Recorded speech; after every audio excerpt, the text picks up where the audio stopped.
So where is gluten anyway? So gluten is going to be in wheat.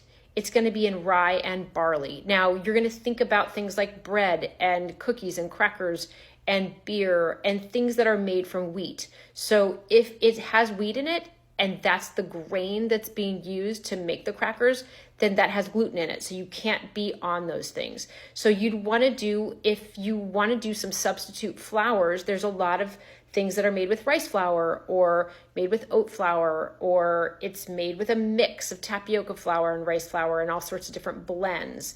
You want to be looking at your ingredients, and if you are wanting to be gluten-free, you've got to make sure it says GF on the label. So let's take oats for an example. That's a complex one because oats are processed in a plant that's also where they process wheat. So if it doesn't say gluten-free, then the oats are not gluten-free because it's processed in a plant that produces wheat. So it's going to have cross-contamination in there. So Bob's Red Mill has a gluten-free oat because that's the way that they were made in nature, and they process them in a place that doesn't have wheat. Other things you want to be thinking about is you want to be careful about broths. Broths will have gluten in them unless they say GF. So you're going to be looking at broths. You're going to be looking at teriyaki sauce has gluten in it, unless you get it from a store that says gluten-free teriyaki sauce. Let's see, soy sauce, it has gluten in it, but you can get tamari sauce, and that's made purely with soy.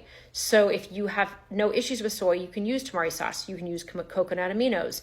That's gluten-free. You want to look at sausages. Sometimes sausages, they'll put wheat in there because it's a good glue. It helps the sausage to stay together. So you just want to make sure that your labels, when you just start getting used to this, that they all say gluten-free. Now, the other thing to consider is you just want to consider leaning toward meats, veggies, potatoes if you can tolerate them, sweet potatoes, fruits and nuts, seeds if you can tolerate them, eggs. This is just if you're purely going gluten-free, not if you're going AIP. So if you can lean away from a lot of grains, and if you're going to do some grains, maybe you do rice. That's fine.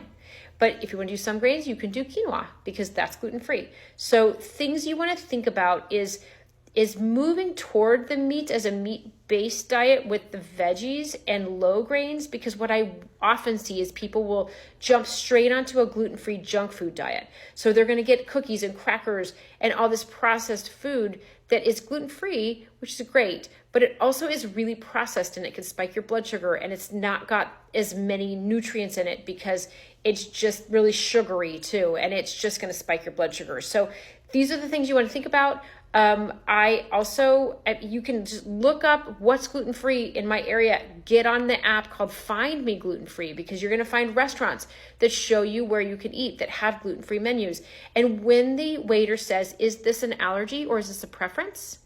You're just going to want to tell them allergy, because that means, do I really need to be serious about this, or is this just kind of like I don't have to worry about it? So you have to be careful out in restaurants, and you have to make sure that you trust the people that are serving you, because if you get a gluten exposure, it can take 1, 2, 3, up to 6 weeks for you to recover from a gluten exposure if you have a solid, strong reaction to gluten. So if you're working on this, try to get off of gluten for at least 30 days.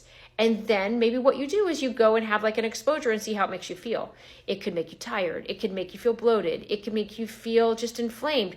If you're bloated in your belly, you're going to get that inflammation in your brain as well. And you're going to feel fatigued, and you're going to feel exhausted, or you're just going to not feel motivated for the day, or maybe you're going to get triggered on a migraine.